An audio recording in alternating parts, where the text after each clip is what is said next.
Everyone, मेरा नाम है राजा पटेल और आप देख रहे हैं एम्स दिल्ली मेडिको। जैसा कि आप जानते हैं कि एम्स पैरामेडिकल और नर्सिंग में एडमिशन के लिए अलग एक एंट्रेंस एग्जामिनेशन कंडक्ट कराता है। उसी तरीके से 2021 में भी एक एंट्रेंस एग्ज़ाम कंडक्ट कराई गई थी, जिसके रिजल्ट्स आने के बाद फर्स्ट राउंड और सेकेंड राउंड की काउंसलिंग हुई थी। तो डेटा के हिसाब से जो नर्सिंग के जो UR 764 तक सेकेंड राउंड में अलॉट हुआ था, 764 रैंक तक UR कैटेगरी को अलॉट हुई थी सीट। EWS का 1652 तक सीट अलॉट हुई, OBC 1208, SC 2208 and ST 4442 rank तक सीट अलॉट हुई थी। सेम पैरामेडिकल की बात करें तो पैरामेडिकल में जनरल 248 रैंक तक सेकेंड राउंड में अलॉट हुई थी, EWS 342, OBC 340, SC 998 and ST 1157 rank तक अलॉट हुई। उसके बाद जो सीट बच जाती है उसके लिए कराई जाती है ओपन राउंड काउंसलिंग। तो जो आज नोटिफिकेशन आया है एम्स के ऑफिशियल वेबसाइट पे, जो आप भी चेक कर सकते हैं, एम्स अपना ओपन राउंड कंडक्ट करा रहा है, जिसे हम मॉपअप राउंड भी बोल सकते हैं। तो ये जो ओपन राउंड है 2021 में जो एंट्रेंस एग्जाम के लिए अपीयर हुए थे उनके लिए है। इसका रजिस्ट्रेशन और चॉइस फिलिंग 30 मार्च 2022 से स्टार्ट होगा और ये 2 अप्रैल 2022 तक है। इसमें आप रजिस्ट्रेशन कर सकते हैं और चॉइस फिलिंग कर सकते हैं। रजिस्ट्रेशन में आपको लॉगिन करना है अपने ID पासवर्ड से और आपको वहाँ पर एक लिंक दिखेगा मॉपअप राउंड या ओपन राउंड का, उस पर क्लिक करके अपने कुछ नेसेसरी डॉक्यूमेंट्स अपलोड करने हैं, पेमेंट करनी है और रजिस्ट्रेशन करवानी है।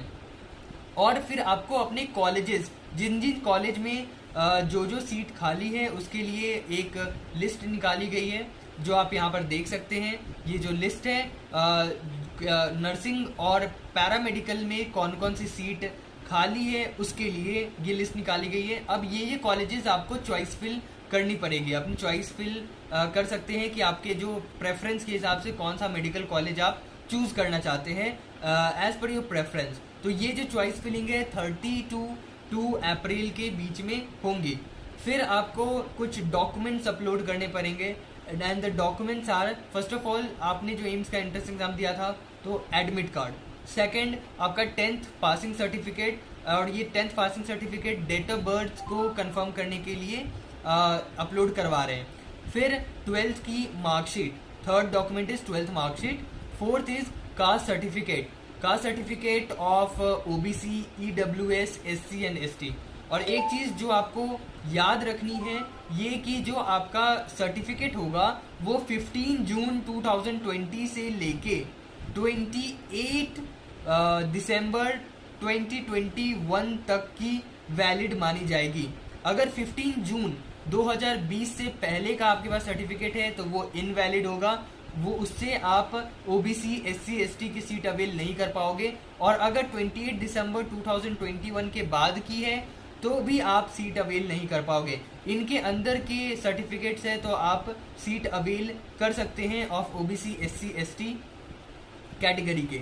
तो फिर उसके बाद आपने जो आपको इस बार ऑनलाइन ट्रांजैक्शन करने पड़ेंगे एम्स के बैंक अकाउंट में, और वो जो बैंक अकाउंट है वो ये रही।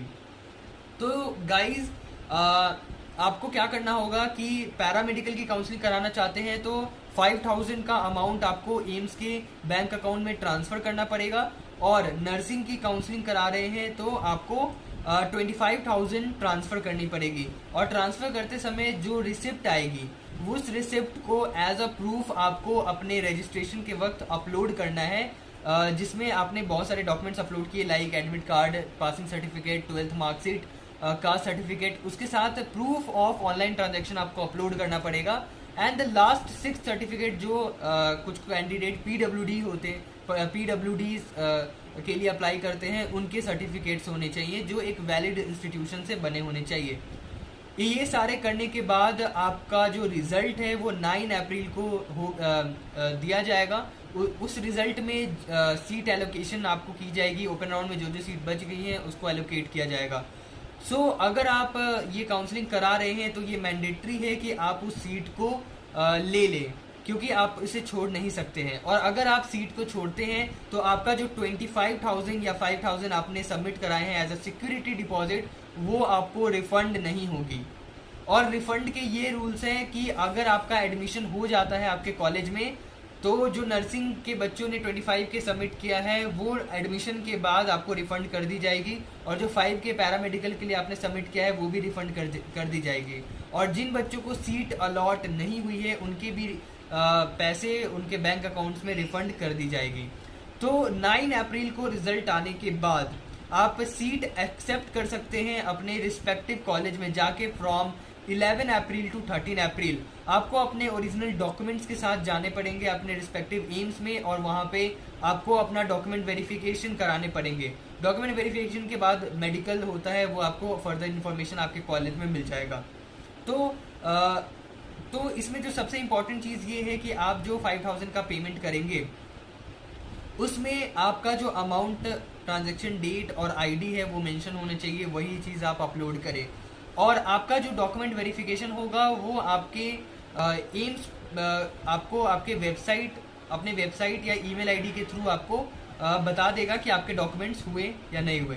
So this is all guys about open round of counselling. Thank you and have a nice day, and stay like, share and subscribe my YouTube channel for more updates. Thank you.